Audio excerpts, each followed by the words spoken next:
Hello friends, नमस्कार। स्वागत है आप सभी का हमारे यूट्यूब चैनल पर। आज हम इस वीडियो में बात करेंगे 16 अगस्त 2024 को जो आपका सीईटी का एग्ज़ाम हुआ है उसके बारे में।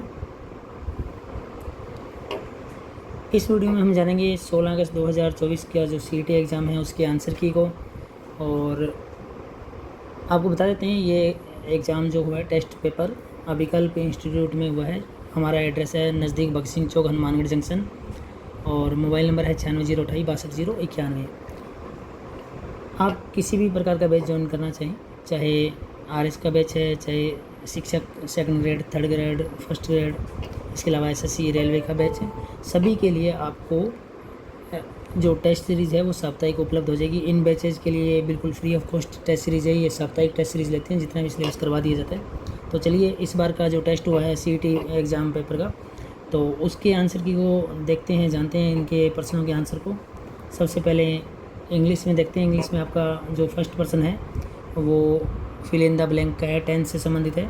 एवरी बॉय एंड गर्ल, तो आपको जब भी देखो बॉय एंड गर्ल तो प्लूरल है, लेकिन जब एवरी लग गया तो प्रत्येक के लिए जब आता है तो सिंगुलर ये हो जाता है। तो यहाँ पर जो सही आंसर आएगा ऑप्शन बी वो हो जाएगा। Second, C dash all the clothes by 2 o'clock, और आपको यहाँ ध्यान रखना है कि यहाँ बाय के बाद में टाइम दिया हुआ है, बाय प्लस में अगर टाइम दिया हुआ है, देखो एक तो होता है बाय प्लस टाइम के बाद में आपको सिंस या फोर दिया हुआ है, यहाँ सिंस या फोर नहीं है, बाय प्लस टाइम है, तो हमेशा जो होगा फ्यूचर परफेक्ट होगा, तो विल हैव और थर्ड फॉर्म वास्ट आ जाएगी। नेक्स्ट देखिए, एक्टिव पैसिव से संबंधित 2 पर्सन है। टेक द मेडिसिन, तो टेक फर्स्ट फॉर्म है, तो फर्स्ट फॉर्म से जब स्टार्ट होता है तो आपको पता है कि लेट से शुरू करते हैं, तो लेट का एक ही ऑप्शन है, 4 ऑप्शन में और कोई लेट से स्टार्ट ही नहीं होता, तो ये आंसर हो जाएगा let the medicine be taken. By home is John looked after, तो बाय होम का जब भी आएगा तो होम से तो स्टार्ट हो ही नहीं सकता, ये तो वैसे ही कट हो गया, हु से स्टार्ट होगा, तो who looks after John, first a option आ जाएगा इसका। नेक्स्ट है आपका डायरेक्ट इनडायरेक्ट चेंज करना है। The policeman asked if I had seen the accident, तो इसका जो सही आंसर होगा वो ये होगा did you see the accident, the policeman या policeman asked. Next, transformation of sentence, टॉस का ये आपको सेंटेंस दिया हुआ है, कैसे करना है देखिए। Vikas is more intelligent than superior, तो देन दिया हुआ है तो मतलब आपको कंपैरेटिव डिग्री दी हुई है, आपको इसको चेंज करना है। तो फर्स्ट ऑप्शन जो है वो नहीं हो सकता, कारण इसमें देन वापस आ गया, देन तो हटाना होता है, और थर्ड ऑप्शन भी नहीं हो सकता क्योंकि इसमें भी देन आ गया, और डी भी नहीं हो सकता, देन आ गया, बचता एक ही है, तो आप इसको बनाइए सुपीरियर, सिंगुलर है तो इज, और नोट नहीं दिया तो नोट लगा लीजिए, और सो और एज के बीच में आपको रखना है इंटेलिजेंट, और विकास यहाँ आ जाएगा। चलिए next, fill in the blanks, आपको आर्टिकल या डिटरमाइनर से फिल करना है।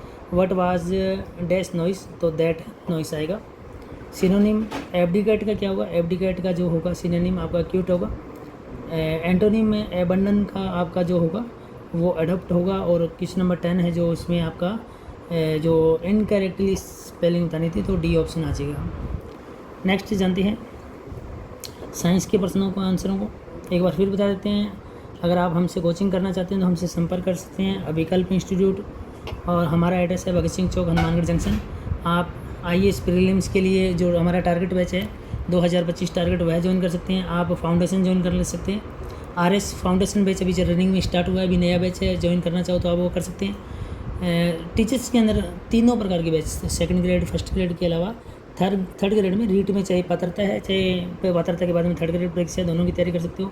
एसएससी में हर प्रकार के बैच आप ले सकते हो, और साप्ताहिक टेस्ट जो है बिल्कुल फ्री ऑफ कॉस्ट है। साप्ताहिक जो टेस्ट है बिल्कुल फ्री ऑफ कॉस्ट है, हर सप्ताह हम टेस्ट लेते हैं, और टेस्ट का भी एक लेवल होगा। आप ये स्क्रीन पर देखिए ये कितना बड़ा पेपर है, ये आप इसकी सॉफ्ट कॉपी देख पा रहे हो, पीडीएफ, इसकी हार्ड कॉपी दी गई है, तो आप उम्मीद लगा सकते हो कि कितना बड़ा एक पेपर होगा, एक स्टैंडर्ड का पेपर होगा, जिससे आपका आंकलन किया जाता है कि आप की तैयारी कैसी चल रही है। तो काफ़ी वाजिब फीस में आपको ये सारा कुछ उपलब्ध हो जाता है। इसके अलावा हर चीज़ पर ध्यान दिया गया। आप हमारे इस मतलब आपकी तैयारी के लिए हमने जो व्यवस्था कर रखी है, जो टेस्ट हो रहा है उसकी यूट्यूब सोल्यूशन दे रहे हैं। यूट्यूब सोल्यूशन हमारे यूट्यूब चैनल पर मिल जाता है, अभिकल्प इंस्टीट्यूट हमारा यूट्यूब चैनल। इसके अलावा हमारा दूसरा YouTube channel study with S के वर्मा, अभी तक आपने सब्सक्राइब नहीं किया तो जल्दी से सब्सक्राइब कर लीजिए। इसके अलावा आपको PDF जो है हार्ड कॉपी मिलती है टेस्ट की, PDF आप हमारे टेलीग्राम चैनल से ले सकते हो, अभिकल्प इंस्टीट्यूट टेलीग्राम पर ज्वाइन कर सकते हो। और इसके अलावा अदर जितने भी है, कोई करंट अफेयर है या अदर चीज़ें हैं, तो आप हमारी वेबसाइट पर विजिट कर सकते हो। हमारी पहली वेबसाइट है abhikalpinstitute.com, सेकंड वेबसाइट है abhikalp.org। चलिए CET के आंसर की को जान रहे थे और प्रश्न जानते हैं साइंस के। निम्न में से भौतिक परिवर्तन नहीं है। स्प्रिंग में की आकृति में बदलाव, ये तो भौतिक परिवर्तन है। लोहे का चुंबक में बदलना, देखो लोहा जो है ना, लोहे की कील है, जैसे चुंबक पर रगड़ो तो वो चुंबक का बिहेवियर करेगी, बाद में उसको पीटने से या किसी और प्रकार से चुंबक तो हटाया जा सकता है, तो ये भी भौतिक परिवर्तन है, दोनों तरफ चलता है, उत्क्रमणीय। रंग में परिवर्तन हो गया, एक बार कलर चेंज हो गया ना तो वापस उस रंग का नहीं किया जा सकता, वो अलग बात आर्टिफिशियल रंग से करते हैं, वो नहीं। यह रंग में परिवर्तन होना रासायनिक परिवर्तन है, भौतिक नहीं है, तो सही आंसर से आएगा। संघनन भी नहीं होगा, संघनन भी कौन सा भौतिक परिवर्तन है। चलिए पायरोलुसाइट निम्न में से कौन सी धातु का ऐसा है, तो बच्चों ने पारा किया होगा पायरोलुसाइट, लेकिन गलत है, वो मैग्नीज आएगा सही। हीरा, हीरे में समदेशिक भी होता है, चतुष्फलकीय होता है, यानी B और C दोनों ही होना चाहिए था, तो ऑप्शन में हमारे B और C है नहीं, तो इसलिए हम इस प्रश्न को कर रहे हैं डिलीट। आपके मतलब जो कॉपी जांच होगी ना तो उसमें इसको हम डिलीट कर देंगे, ना तो आपके नंबर जुड़ेंगे ना ही कटेंगे। चलिए आगे, प्रकाश का कणिका सिद्धांत किसने प्रतिपादित किया, वो इजी से है, न्यूटन ने किया। और मानव नेत्र का लेंस होता है, ये इस तरह का लेंस होता है, उत्तल प्लस उत्तल, उभयोत्तल या द्वितीय उत्तल भी बोल सकते हैं, ये ऑप्शन आ जाएगा। नेक्स्ट, निम्न में से किसे दृष्टि पर्पल कहते हैं, तो रोडोप्सिन को कहते हैं। निम्न में से विलगित वलय कौन सा है, डाईफेनिल है। तांबे का शत्रु किस धातु को कहा जाता है, सल्फर को कहा जाता है। एंजाइम है, जैव उत्प्रेरक है, एंजाइम क्या है, जैव उत्प्रेरक है। उत्तल लेंस में यदि बिंब की स्थिति अनंत पर है तो प्रतिबिंब की स्थिति कहाँ होगी, तो प्रतिबिंब की स्थिति आपकी फोकस पर होगी। ये मैंने आपको करवाया था, इस तरह से मान लो उत्तल लेंस है और ये मुख्य अक्ष है, ये प्रकाश के अंदर O है और यहाँ से प्रकाश किरण आ रही है और प्रकाश किरण अनंत से आ रही है, तो टकराने के बाद यहाँ से फोकस से होकर गुजरेगी ये F पर। तो वस्तु अनंत पर है तो बिंब यानी वस्तु अनंत पर है तो प्रतिबिंब कहाँ बनेगा, फोकस पर बनेगा। यहाँ पर बिंब यानी यहाँ प्रतिबिंब बनेगा, यहाँ वस्तु अनंत पर है, बिंब अनंत पर है। तो ये आंसर थे आपके साइंस के। चलिए आगे के जो प्रश्न हैं आपके जियोग्राफी के अकरम सर करवाएंगे, तो चलते हैं अकरम सर के पास। देखिए भारत के भूगोल का पहला प्रश्न है, नर्मदा व तापी नदी के मध्य कौन सी पर्वतमाला है, सतपुड़ा पर्वतमाला। धुआंधार जलप्रपात किस नदी पर है, तो नर्मदा नदी पर है, मध्य प्रदेश में। निम्नलिखित नदियों में से कौन सी नदी मानसरोवर के समीपवर्ती क्षेत्र से नहीं निकलती, तो चिनाब नदी, ऑप्शन ब। गरसोपा जलप्रपात किस नदी पर है, तो ये शरावती नदी पर है, कर्नाटक के अंदर। भारत की सबसे बड़ी मीठे पानी की प्राकृतिक झील कौन सी है, वुलर झील, जम्मू कश्मीर के अंदर है ये। निम्नलिखित में से कौन सी झील लैगून झील का उदाहरण नहीं है, तो जैसमंद झील लैगून का उदाहरण नहीं है क्योंकि ये कृत्रिम झील है। सरदार सरोवर बांध किस नदी पर स्थित है, तो ये नर्मदा नदी पर है, गुजरात राज्य में। भारत की पहली जल विद्युत परियोजना किस नदी पर बनाई गई है, तो ये कावेरी नदी पर बनाई गई है, कावेर लिखा गया है, ये कावेरी है, कावेरी नदी पर है और ये कर्नाटक के अंदर है। इसका नाम है शिव समुद्रम जल विद्युत परियोजना। आगे बढ़िए, मेटूर जलप्रपात किस नदी पर है, तो ये भी कावेरी नदी पर है, तमिलनाडु के अंदर। भारत की दूसरी बड़ी कृत्रिम झील कौन सी है, तो जयसमंद झील है जो भारत की दूसरी बड़ी कृत्रिम झील है। अगर सबसे बड़ी कृत्रिम झील की बात करें तो गोविंद वल्लभ पंत सागर झील है उत्तर प्रदेश के अंदर और ये जयसमंद राजस्थान के अंदर है। तो ये भारत के भूगोल के 10 प्रश्न थे। आगे देखिए राजस्थान का भूगोल। पहला प्रश्न है, लाइमस्टोन की मिट्टी बनाने के लिए जैसलमेर में क्रशिंग एवं स्क्रीनिंग प्लांट कब स्थापित किया गया, ये 1995 में स्थापित किया गया। राज्य में पेट्रोलियम संभाव्य बेसिनों की संख्या कितनी है, तो 4 है। औद्योगिक विकास की रीढ़ किस धात्विक खनिज को कहा जाता है, तो लोहा को कहा जाता है। और भारत में सर्वाधिक कच्चे लोहे का उत्पादन किस राज्य से होता है, तो उड़ीसा राज्य से होता है। टंगस्टन का गलनांक कितना होता है, तो 1350 सेंटीग्रेड होता है। विश्व में सबसे अधिक चांदी का उत्पादन कहाँ होता है, तो मैक्सिको के अंदर होता है जो उत्तरी अमेरिका का एक देश है। सोने की सर्वाधिक खपत किस विश्व में कहाँ पर होती है, तो सर्वाधिक खपत जो है वो भारत के अंदर होती है सोने की। अभ्रक की ईंट व चादरें बनाने का कारखाना राजस्थान में कहाँ पर स्थापित है, तो ये भीलवाड़ा के अंदर है। पन्ना खनिज सर्वप्रथम कालागुमान उदयपुर से कब निकाला गया, तो 1943 में निकाला गया। सर्वश्रेष्ठ कोयला कौन सा है, तो एंथ्रेसाइट सर्वश्रेष्ठ कोयला है। आगे बढ़ते हैं रीजनिंग के प्रश्नों की तरफ। पहला प्रश्न है रीजनिंग का दिशा परीक्षण का, इसका उत्तर होगा ऑप्शन ए दक्षिण पूर्व। दूसरे प्रश्न का उत्तर होगा पूर्व। तीसरे प्रश्न का उत्तर होगा 6वां। चौथे प्रश्न का उत्तर होगा 25वां और 5वां प्रश्न जो है इसका उत्तर होगा स ऑप्शन ट्विंकल। 46वां प्रश्न है, 46वें प्रश्न का उत्तर होगा ए ऑप्शन एच। 47वें प्रश्न जो है इसका उत्तर होगा 3 ऑप्शन द। 48वें प्रश्न का उत्तर होगा गुरुवार ऑप्शन ब। 49 नंबर प्रश्न है इसका उत्तर होगा रविवार ऑप्शन स। और लास्ट जो प्रश्न है 10वां प्रश्न रीजनिंग का, और वैसे 50वां प्रश्न है इसका उत्तर होगा मंगलवार ऑप्शन द। आगे बढ़ते हैं भारत का इतिहास, इंडियन हिस्ट्री के प्रश्न जो हैं। पहला प्रश्न देखिए, सिंधु घाटी सभ्यता की सबसे महत्वपूर्ण विशेषता क्या है? तो नगर नियोजन सबसे महत्वपूर्ण विशेषता है। मानव द्वारा सर्वप्रथम किस धातु का प्रयोग किया गया था? तो तांबे का प्रयोग किया गया था। मानव ने सबसे पहले किस फसल का उपयोग किया? तो जौ का किया। हड़प्पा सभ्यता की खुदाई सर्वप्रथम कब हुई थी? तो हड़प्पा सभ्यता की जो खुदाई है वो सबसे पहले 1921 में हुई थी। किस हड़प्पाकालीन स्थल को मृतकों का टीला कहा जाता है? तो मोहनजोदड़ो को कहा जाता है। हड़प्पाकालीन किस स्थल में सर्वप्रथम भूकंप आने का साक्ष्य प्राप्त हुआ है? तो हनुमानगढ़ की कालीबंगा सभ्यता में। हड़प्पाकालीन किस स्थल से कांस्य की नर्तकी की मूर्ति प्राप्त हुई थी? तो ये मोहनजोदड़ो से प्राप्त हुई थी, ऑप्शन ए। ऋग्वैदिक काल का सबसे महत्वपूर्ण देवता कौन था? तो इंद्र था। ऋग्वेद में उल्लेखित नदियों में सर्वाधिक पवित्र नदी कौन सी थी? तो सरस्वती नदी थी। निम्नलिखित में से किस वेद की रचना गद्य एवं पद्य दोनों भागों में की गई है? तो यजुर्वेद। आगे देखिए, भारत की अर्थव्यवस्था। पहला प्रश्न है, श्री मन्नारायण ने गांधीवादी योजना कब प्रस्तुत की? तो 1944 में प्रस्तुत की। राष्ट्रीय विकास परिषद की स्थापना कब की गई? तो 6 अगस्त 1952 को। भिलाई छत्तीसगढ़ में किसके सहयोग से इस्पात संयंत्र की स्थापना हुई थी? तो यूएसएसआर के सहयोग से। देश में NABARD national agriculture rural development की स्थापना कब की गई?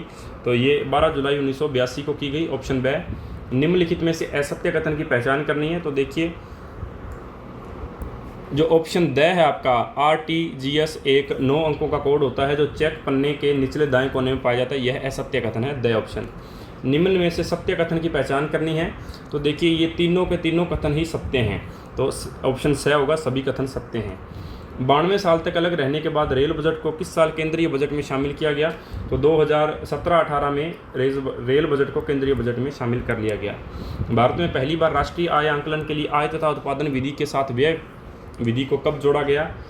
तो ये आपका 1967 में जोड़ा गया था, 67 में। भारतीय प्रतिभूति एवं एक्सचेंज बोर्ड का मुख्यालय कहाँ पर स्थित है? तो ये मुंबई के अंदर स्थित है। भारत में एक राष्ट्र एक कर प्रणाली लागू करने के उद्देश्य से कब अप्रत्यक्ष कर के रूप में वस्तु एवं सेवा कर आरंभ किया गया था? तो ये 1 जुलाई 2017 को किया गया था। तो ये अपने थे इंडियन इकोनॉमिक्स के प्रश्न। आगे देखिए, राजस्थान इतिहास के प्रश्न हैं। पहला प्रश्न है, हंसाबाई ने राव जोधा व कुंभा के मध्य आवल बावल की संधि कब करवाई? तो ये आपका प्रश्न जो है ये डिलीट किया गया है, क्योंकि आवल बावल की जो संधि हुई थी राव जोधा और कुंभा के मध्य, ये 1453 में हुई थी, 1453 ईस्वी में। और ये 1453 आपके ऑप्शन में कहीं नहीं दिया गया, तो ये प्रश्न आपका डिलीट है। अगला प्रश्न देखिए, बप्पा का शासनकाल किस सन में प्रारंभ होता है? तो 734 ईस्वी में। महाराणा कुंभा ने किस विजय के उपलक्ष्य में चित्तौड़ दुर्ग में विजय स्तंभ का निर्माण करवाया? तो सारंगपुर विजय के उपलक्ष्य में। किस सन में कुंभलगढ़ दुर्ग में मामादेव कुंड पर कुंभा के पुत्र उदा ने कुंभा की हत्या कर दी और स्वयं गद्दी पर बैठ गया? तो ये 1468 में की गई थी। महेश्वर द्वारा कुंभलगढ़ प्रशस्ति कब रचित की गई? तो ये 1460 में की गई थी। राजस्थान का दूसरा साका कब हुआ था? तो 1303 ईस्वी में हुआ था। अलाउद्दीन खिलजी और मेवाड़ के रावल रतन सिंह के बीच में युद्ध हुआ था, उसमें राजस्थान का दूसरा साका हुआ था। मत्स्य संघ मत्स्य यूनियन का गठन कब हुआ? तो ये 18 मार्च 1948 को हुआ था, ऑप्शन ए। पूर्व राजस्थान संघ की राजधानी किसे बनाया गया है? तो कोटा को बनाया गया।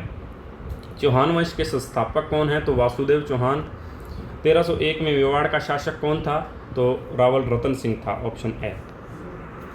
आगे देखिए, हिंदी के प्रश्नों की तरफ बढ़ते हैं। प्राधीन का संधि विच्छेद है? तो ऑप्शन ए, प्र प्लस अधीन। सिरदर्द शब्द में समास है? तो तत्पुरुष समास। आगमन शब्द में कौन सा उपसर्ग है? नीचे दिए गए विकल्पों में से चयन कीजिए। तो आ, ऑप्शन ए, आ उपसर्ग है इसमें। ईय प्रत्यय का योग से बना शब्द नहीं है? तो आदरणीय, इसमें ईय शब्द ईय प्रत्यय का प्रयोग नहीं हुआ है। अर्जुन का पर्यायवाची शब्द है? तो पार्थ। श्वेत शब्द का विलोम शब्द चुनिए। तो श्याम। विस्तीर्ण शब्द का सही विलोम होगा संकीर्ण। पत्र शब्द का अनेकार्थक शब्द समूह है? तो इसमें ऑप्शन ब जो आपका दिया हुआ है, पत्ता, चिट्ठी और पंख, ऑप्शन ब। निम्नलिखित में से शुद्ध शब्द है तो प्रीणति जो है ये शुद्ध शब्द है, और अशुद्ध शब्द पहचानिए, तो कवियत्री अशुद्ध शब्द है। ये हिंदी के 10 प्रश्न थे। आगे देखिए, राजस्थान की कला एवं संस्कृति। बिश्नोई का तीर्थ, निम्न में से बिश्नोई का तीर्थ कहलाता है। तो बिश्नोइयों का जो तीर्थ है मुकाम, ऑप्शन स। दास दासी संप्रदाय किसने चलाया था? तो ये मीराबाई ने चलाया था। निम्न में से कौन से संत का संबंध गागरोन दुर्ग झालावाड़ से है? तो संत पीपा जी का संबंध है गागरोन दुर्ग से। गोविंद देव जी का मंदिर किस संप्रदाय की प्रमुख पीठ है? तो गौड़ीय संप्रदाय की प्रमुख पीठ है, ऑप्शन द। जसनाथ जी के उपदेश किस ग्रंथ में संग्रहित हैं? तो शिंबुदड़ा में। निम्न में से कौन सा संप्रदाय हंस संप्रदाय के नाम से भी जाना जाता है? तो निम्बार्क संप्रदाय। जसनाथ जी ने 12 वर्ष तक किस स्थान पर घोर तपस्या की थी? तो जसनाथ जी ने गोरखमलिया स्थान पर 12 वर्ष तक तपस्या की थी। शेखावटी का रोबिन हुड किस लोक देवता को कहा जाता है? तो डुंग जी जवाहर जी को कहा जाता है, तो ऑप्शन द। कौन सा युगम सुमेलित नहीं है? तो दन्ना जी और शिंबुदड़ा ये सुमेलित नहीं है। राजस्थान के किस लोक देवता ने अपनी पत्नी की प्रेरणा से योग साधना की दीक्षा ली थी? तो मल्लीनाथ जी ने। आगे बढ़ते हैं मैथ के प्रश्नों पर। तो मैथ का पहला प्रश्न है, इसका उत्तर होगा 4800 मीटर स्क्वायर। दूसरा प्रश्न है, इसका उत्तर होगा 24 मीटर स्क्वायर। तीसरा प्रश्न है, इसका उत्तर होगा स ऑप्शन 44,200। चौथे प्रश्न का उत्तर होगा ए ऑप्शन 27 वर्ष।